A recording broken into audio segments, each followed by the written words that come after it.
Number 1. Did you know that Barrows products can give you prayer experience after taking them down? You see, they are classified as spectrals, so that would mean a salve amulet works on them, right? Well, no. But the other item that does work on them is the Ectoplasmator, and this item gives you prayer experience every time you take down a spectral. It's not a lot, you get like 120 prayer experience per one Barrows KC, but it does add up over time, and if you're planning to green log Barrows anyways, you might as well get like extra 100k prayer experience for doing nothing. The Ectoplasmator itself can be purchased from Soul Wars, and it takes you like 1 hour to get it. You do unlock a collection log item, and it's also good to take with you whenever you're doing Slayer, because things like Aberrant Spectres, Spiritual Mages, Revenants, and even the Muspa can give you free prayer experience. And all you have to do is just have this item in your inventory. Number 2. Chaos Elemental is the only pet you can take with you to the fishing trawler minigame. I tried with multiple different pets and it always says the same thing. You can't take your companion with you. But when you go in with the Chaos Elemental pet, it allows you to board the minigame for some reason. Also, number 3. While we're at the fishing trawler minigame, the angler's outfit is giga useless and you shouldn't get it. The reason for this is because it saves you roughly about 250k fishing experience when you get 99 fishing. But the time it takes you to get the outfit, which is roughly 5 hours, you might as well just go for 250k fishing experience and get the same outcome. The only reason to get the outfit is because it's a hard requirement for a master clue step and hard combat achievement. So the next time you want to go suffer 5 or 6 hours in the fishing trawler minigame, you might as well just take that time to relax and get some experience instead. Okay, before we continue, let's talk about my favorite mobile game of all time, Hero Wars. On the surface, it might seem like Hero Wars is just another simple strategy game, but there is much more to this than meets the eye. You start playing, you gain tons of free loot, and you feel like you're on the top of the world. But suddenly the wins become much harder, your heroes start dying, your enemies outplay you. That's because every single hero in the game has their own unique synergy. The most important part is knowing what heroes fit the best with your composition. Are you playing against tanks like Ciri or Julius? Maybe you're playing against mages like Mojo or Iris. It's your job to build the right team of heroes to win your battles. And Hero Wars has some exciting news to share with its players. The newest hero, Peach, is making its way onto the battlefield. She has a very mysterious and dark past, and players can join on this 1-month adventure to find out Peach's story. For all the Hero Wars Alliance players, you have a rare opportunity to be the first one to unlock and upgrade a new Guardian available from February 16th onwards. So, are you ready to put yourself to the test and try out one of the best mobile strategy games out there? Download Hero Wars from a link in the description or use the QR code on the screen and see how far you can reach. If you have what it takes to win, you need to give this game a try. Thank you so much to Hero Wars for helping out with this video. Number 4. The Dragon Hunter Lance boosts your spell damage. This melee weapon deals 25% more damage with spells against dragon creatures, because it's coded the same way as Dragon Hunter Wand. In fact, all the Dragon Hunter weapons work with spell damage boost. You gain extra damage against draconic creatures if you have any of these equipped. In this clip you can see that my max hit with Water Strike is 12, but if I equip the Dragon Hunter Lance or Crossbow, my max hit turns into 14. Number 5. Wormling Bones can be turned into baby dragon bone meal at the Ecto Fountains, and this increases your base prayer experience from 84 to 120 experience per bone meal. So if you have wormling bones and you want to squeeze some extra experience out of that, you might as well bring them here and it turns into better type of bones instead. Number 6. You can use Trident in the Barbarian Assault minigame and it counts as every spell, so you never get penalty for points. It doesn't matter what the goal is inside the minigame, you will always deal damage. And this works also on items like the Twin Flame Staff. As you can see in this clip, the goal is fire spells, but I'm using earth spells and I still deal damage. The Twin Flame Staff works excellent in this minigame and it's definitely worth taking if you don't have good ranged gear. The fact that you never get penalty for missing attacks is also really good. Number 7. Just like any ornament item in the game, the Raging Echo ornament kit also saves you gravestone fees. For example, in this case you can see that my gravestone fee is over 400k GP, but if I attach the Virtus Robe ornament kit to my robes, the fee goes down to 200k. And this stays with you forever, because no matter what, you will protect your Virtus Robes always. A great way to save money if you plan to blank a lot. Number 8. At the current rate, the Prior Staff saves you approximately 7 GP per single single high alchemy, because it's a 1 in 15 chance to save you a nature rune. That means you need to high alch approximately 1.7 million times to make up for the cost of the staff itself. And 1.7 million high alchemy cost gives you approximately 110 million magic experience. Oh, and also, fun fact, if you want to see more of these fun fact videos, make sure to subscribe so you don't miss out on the next video. Thank you very much.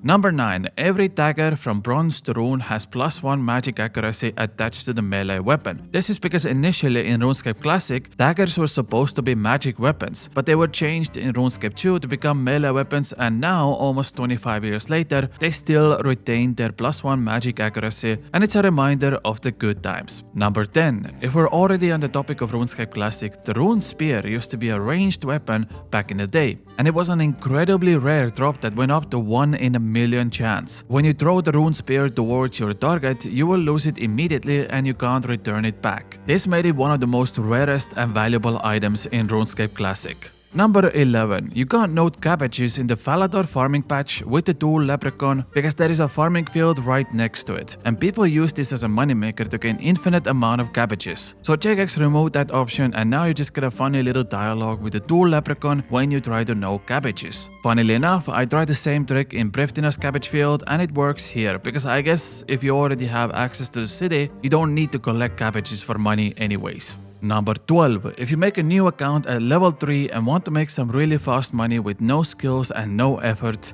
you can come to World 304 Deep Wilderness near the Chaos Altar and just pick up the loot that people leave on the ground. Majority of your profit comes from picking up bolts because players just don't use Ava's assembler here, and let me tell you, there is some nice profit to be made here. In less than 1 minute I made 150k profit by just picking up all this trash, and sometimes people even leave some of the loot they get from PKing on the ground. So you can easily rake up to like 4 million GP a hour here if you come at the right time. Opal bolts especially are currently 3k each, and people who PvP here usually don't care about this, so you can just yoink them to yourself. It's a simple moneymaker that can give you the boost you need when starting off a new account. Number 13. There's a ball boot in the bandit camp in the desert that you can't use if you're wearing any Saradomin items. The bandits will just say they don't like your attire, but as soon as you take the Saradomin items off, you can use the ball boot again. Number 14. Pets were originally going to have dialogue they would shout at random intervals. For some reason they all had this baby dog going on for them, and Jagex just decided to remove the option, but you can still have a dialogue in the chat with your pets. Number 15. You can make a group of squirrels follow you around in Vice by feeding them acorns. This will allow you to take over the world with your army of squirrels. For some reason you can only do this with the white squirrels in Vice City, because I tried it with the brown squirrels in Kurend and nothing interesting happens, which once again proves that Jagex is racist. Number 16. The Grand Exchange poll passed with only 1.2% extra votes. At the time the threshold was 75% and players could see the result live, and up until the last day it was almost about to fail because some people really didn't want the GE in the game. However, in the last hours people pulled through, and now we have this magnificent trading center in our game. Number 17. Old School RuneScape had more quests come out in 2024 than any other year in the game. The only time we had more quests released was in the original RuneScape 2 years. For example, even though in 2024 we got 12 new quests, in 2005 we got 29 new quests in a single year, meaning we got a new quest on average every 2 weeks. Jagex recently polled the idea to add more quests into future patches of Varlamore, and it got almost 90% yes votes, meaning we're likely going to continue seeing more quests this year. Number 18. In the original RuneScape there was planned to have life, illusion, reality and time runes, kinda like infinity stones. They were supposed to have a completely different effect to your normal runes. For example, the life rune was supposed to be opposite of death rune, and initially the Coward brothers wanted to bring summoning and necromancy into RuneScape Classic, but due to the limits of the game engine 25 years ago, it never got implemented.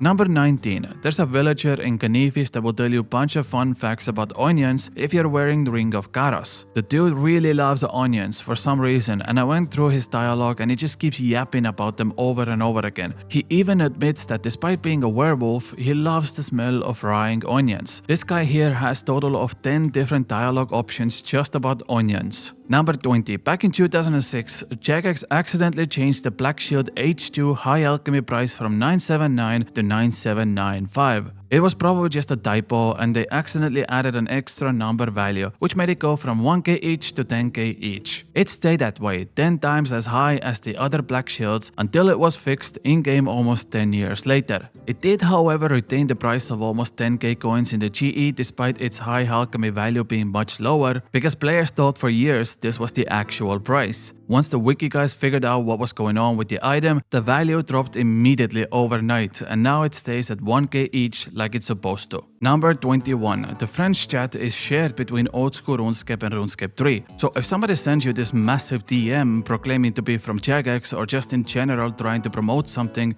know that it most likely came from RuneScape 3 private chat where messages sent can be much longer than old school RuneScape. Number 22. The closest bank to a teleport is Hallowed Sepulchre Bank at just 3 tiles away from your destination. But due to how expensive the upkeep is because of Hallowed Crystal Shards, people tend to not use this bank that much. But if you do want the fastest possible banking in the game, this is the best solution. Number 23. There is a 1 in 125 chance to get a frozen cash box from a frozen cash box. So technically there exists a world where you just keep getting frozen cash boxes forever after you open the first one up, and you end in this infinite loop of frozen cash boxes until you've gone mad. Number 24. World 1 at Varrock General Store is oftentimes stuffed with cheap resources like emeralds, sapphires, bronze and iron bars, and you could buy them and use them for experience or sell them for profit. Usually rich players sell these for free-to-play players to use and make some fast money so they can buy themselves a bond. For example, here the price of bronze bars are 2 GP each, and if you sell them back at GE, you get almost 3k profit per inventory, which is honestly not bad for a free-to-play moneymaker.